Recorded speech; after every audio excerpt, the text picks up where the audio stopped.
Hello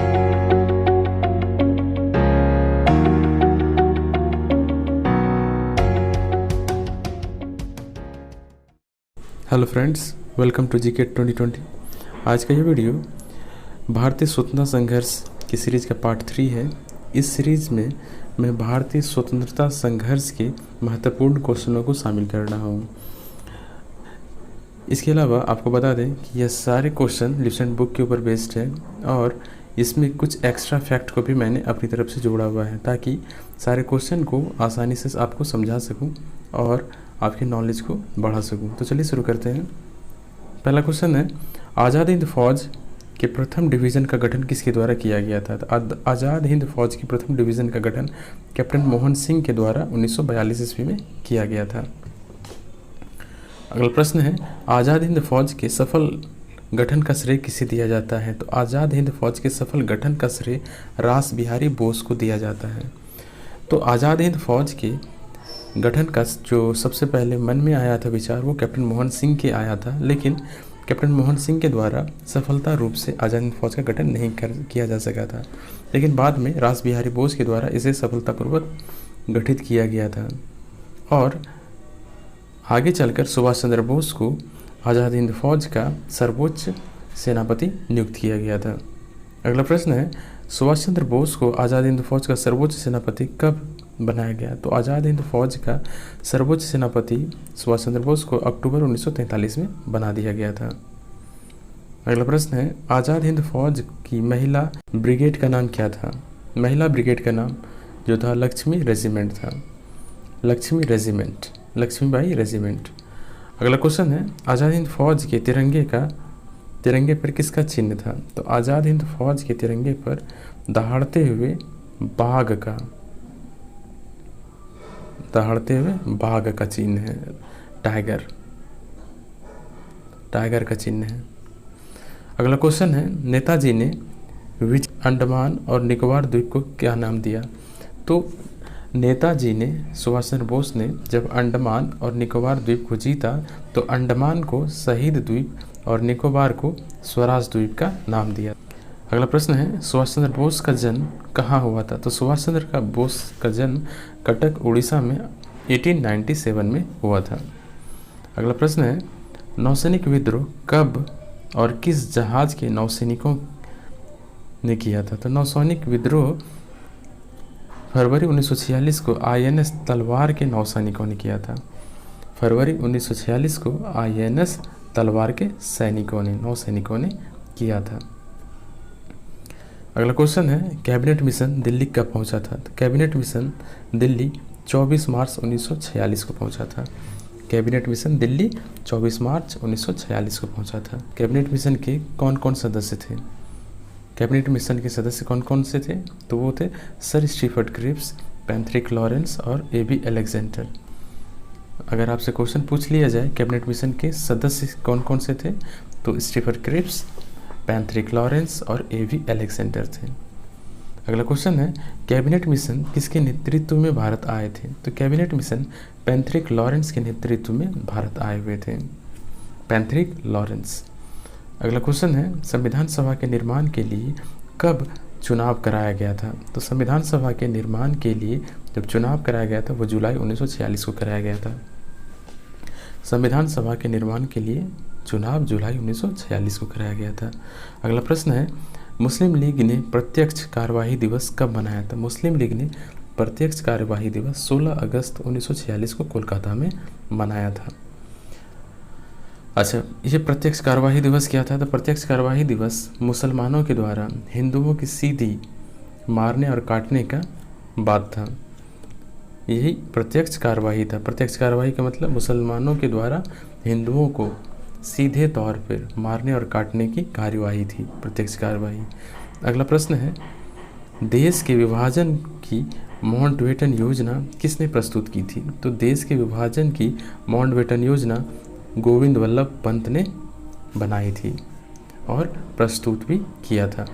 आपको बता दें कि गोविंद वल्लभ पंत यूपी के पहले मुख्यमंत्री थे। अगला प्रश्न है, ब्रिटिश संसद में भारतीय स्वाधीनता विधेयक कब पेश किया गया था? तो ब्रिटिश संसद में भारतीय स्वाधीनता विधेयक 4 जुलाई 1947 को पेश किया गया था। तो 4 जुलाई 1947 को पेश किया गया था। अगला प्रश्न है, भारत की आज़ादी के विधेयक पर किसने हस्ताक्षर किए थे? तो भारत की आज़ादी पर विधेयक पर जिसने हस्ताक्षर किया था वो थे ब्रिटेन के राजा जॉर्ज सस्टम। जॉर्ज सिक्स्थ कर सकते हैं, जॉर्ज छठे थे जिन्होंने भारत की आज़ादी के विधेयक पर हस्ताक्षर किया था। अगला प्रश्न है, कॉमनवेल्थ नेशन के प्रथम प्रधान कौन थे? तो कॉमनवेल्थ नेशन के प्रथम प्रधान थे जॉर्ज सस्टम। आपको बता दें कि कॉमनवेल्थ नेशन में 8 देश शामिल हैं। 8 देश शामिल हैं, जिनमें से जो देश हैं वो है Australia, New Zealand, India, Pakistan, Canada, USA, Sri Lanka और दक्षिण अफ्रीका।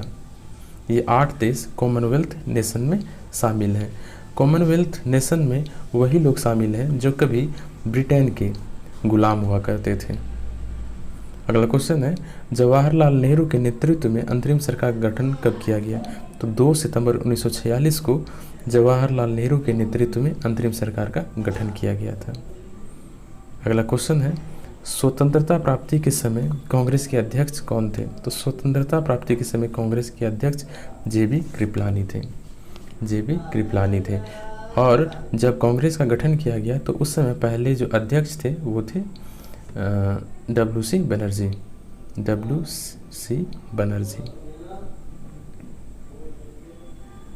बनर्जी थे। अगला क्वेश्चन है, स्वतंत्रता प्राप्ति के समय ब्रिटेन के प्रधानमंत्री कौन थे? तो स्वतंत्रता प्राप्ति के समय ब्रिटेन के प्रधानमंत्री क्लेमेंट एटली थे और ये लेबर पार्टी से थे। ब्रिटेन में 2 पार्टी है, लेबर पार्टी और कंजर्वेटिव पार्टी। तो क्लेमेंट एटली लेबर पार्टी से संबंधित थे। अगला क्वेश्चन है, महात्मा गांधी द्वारा स्थापित हरिजन सेवक संघ के अध्यक्ष कौन थे? तो महात्मा गांधी द्वारा स्थापित हरिजन सेवक संघ के अध्यक्ष घनश्याम दास बिड़ला थे। घनश्याम दास बिड़ला। अगला क्वेश्चन है, गांधी जी ने कांग्रेस की सदस्यता से कितनी बार त्याग पत्र दिया था? तो गांधी जी ने कांग्रेस की सदस्यता से 2 बार दिया था, 1925 में और 1930 में। अच्छा, यहाँ ध्यान देने वाली बात यह है कि कांग्रेस की सदस्यता से त्याग पत्र दिया था, ना कि कांग्रेस के अध्यक्ष पद से त्याग दिया था। अध्यक्ष पद अलग है और सदस्यता अलग है। और 1925 के कांग्रेस की जो अधिवेशन हुआ था उसकी अध्यक्षता जो किया था वो सरोजनी नायडू ने किया था। और सरोजनी नायडू भारत की पहली महिला थी जिन्होंने कांग्रेस की अध्यक्षता की थी। अगला क्वेश्चन है, बांटो और छोड़ो का नारा मुस्लिम लीग ने किस अधिवेशन में दिया था? तो बांटो और छोड़ो का नारा मुस्लिम लीग ने कराची अधिवेशन 1943 में दिया था, 1943 में दिया था। अगला प्रश्न है, कांग्रेस के प्रथम ब्रिटिश अध्यक्ष कौन थे? तो कांग्रेस के प्रथम ब्रिटिश अध्यक्ष जॉर्ज यूल थे। प्रश्न है, डंडा फौज का गठन पंजाब में किसने किया था? तो डंडा फौज का गठन पंजाब में चिमन देव ने किया था। चिमन देव ने किया था। डंडा फौज का गठन पंजाब में चिमन देव ने किया था। अगला प्रश्न है, नील दर्पण नाटक का रचना किसने किया था? नील दर्पण नाटक की रचना दीनबंधु मित्र ने किया था। नील दर्पण में नील किसानों की दुर्दशा को दर्शाया गया है।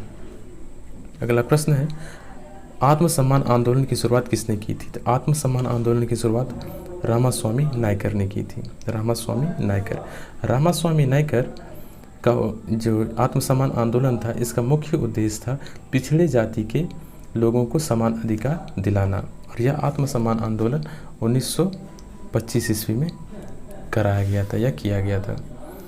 अगला प्रश्न है, निरंकारी आंदोलन की शुरुआत किसने की थी? तो निरंकारी आंदोलन की शुरुआत दयाल दास ने किया था। दयाल दास। अगला प्रश्न है, देव समाज के संस्थापक कौन थे? तो देव समाज के संस्थापक जो थे वो थे शिव नारायण अग्निहोत्री। शिव नारायण अग्निहोत्री देव समाज के संस्थापक थे। अच्छा, देव समाज जो था ये था नास्तिक था, नास्तिक समाज था जो कि भगवान के अस्तित्व को नहीं मानता था। अगला प्रश्न है, तरुण स्त्री सभा की स्थापना कहाँ की गई थी? तरुण स्त्री सभा की स्थापना कलकत्ता में की गई थी। और यह इस तरुण स्त्री की जो मुख्य उद्देश्य था वो स्त्रियों को ज़्यादा से ज़्यादा शिक्षित करना था। तरुण स्त्री का मुख्य उद्देश्य स्त्रियों को ज़्यादा से ज़्यादा शिक्षित करना था। अगला प्रश्न है, भारत भारतीयों के लिए है यह नारा किसने दिया था? भारत भारतीयों के लिए है यह नारा दिया था आर्य समाज ने, और आर्य समाज के संस्थापक थे दयानंद सरस्वती।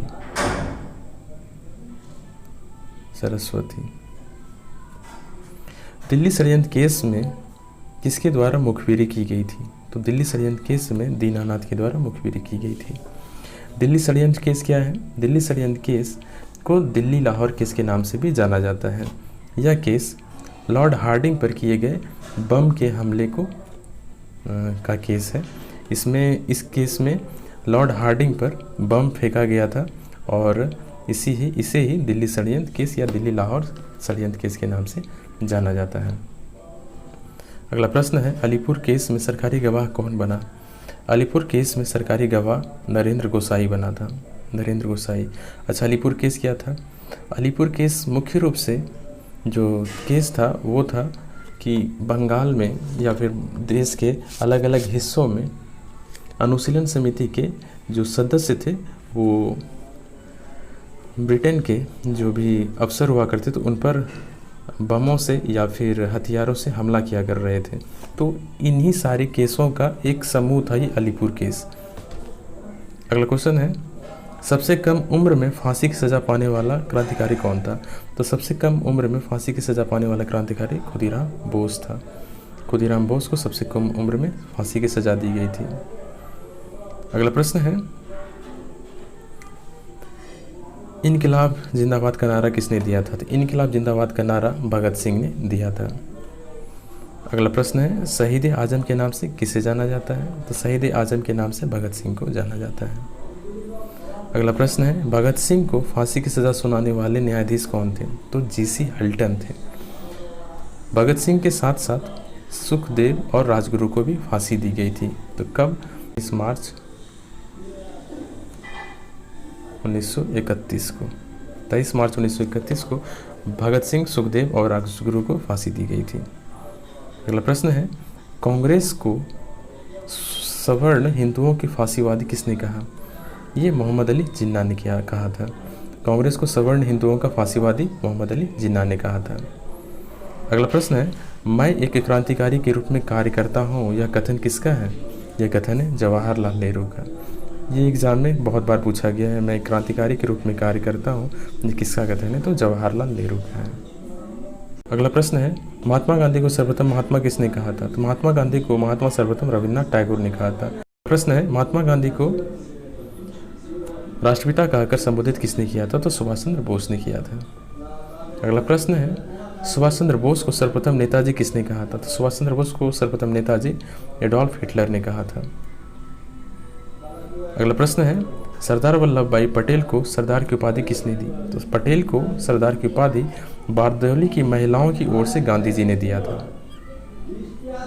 अगला प्रश्न है, महात्मा गांधी के राजनीतिक गुरु कौन थे? तो महात्मा गांधी के राजनीतिक गुरु गोपाल कृष्ण गोखले थे। गोपाल कृष्ण गोखले को महात्मा गांधी का राजनीतिक गुरु कहा जाता है। अगला प्रश्न है, गोपाल कृष्ण गोखले के आध्यात्मिक और राजनीतिक गुरु कौन थे? तो गोपाल कृष्ण गोखले के राजनीतिक और आध्यात्मिक गुरु एम.जी. रानाडे थे। गोखले महात्मा गांधी के गुरु थे और रानाडे गोपाल कृष्ण गोखले के।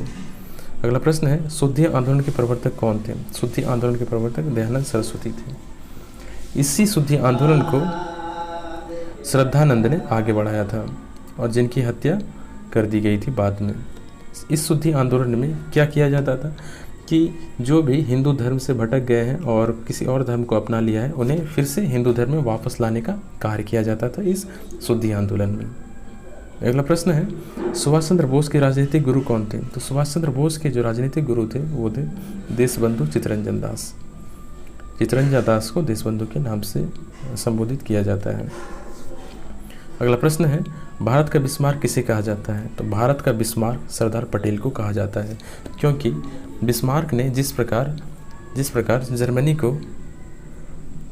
जर्मनी का एकीकरण किया था उसी प्रकार सरदार वल्लभ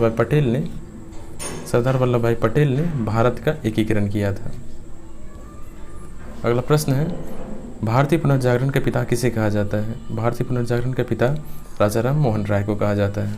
राजा राम मोहन राय ने ब्रह्म समाज की स्थापना की थी। इसके अलावा सती प्रथा पर रोक राजा राम मोहन राय के सहयोग से ही लगाया गया था। अगला प्रश्न है, लास्ट है, महात्मा गांधी को अर्धनग्न फकीर किसने कहा था? तो महात्मा गांधी को अर्धनग्न फकीर फ्रैंक मॉरिसन ने कहा था। ल्यूसेंट बुक में फ्रैंक मॉरिसन दिया हुआ है, जबकि कई अन्य बुकों में ब्रिटेन के प्रधानमंत्री विंस्टन चर्चिल को दिया गया है नाम। तो आपको ध्यान रखना है कि विंस्टन चर्चिल और फ्रैंक मॉरिसन जो दे दे आपको वहाँ पे वोटिंग करना है। उम्मीद करता हूँ आपको वीडियो पसंद आया होगा और ये सारे क्वेश्चन आपके एग्जाम में हेल्पफुल होंगे। Again thank you for watching this video. Have a nice day.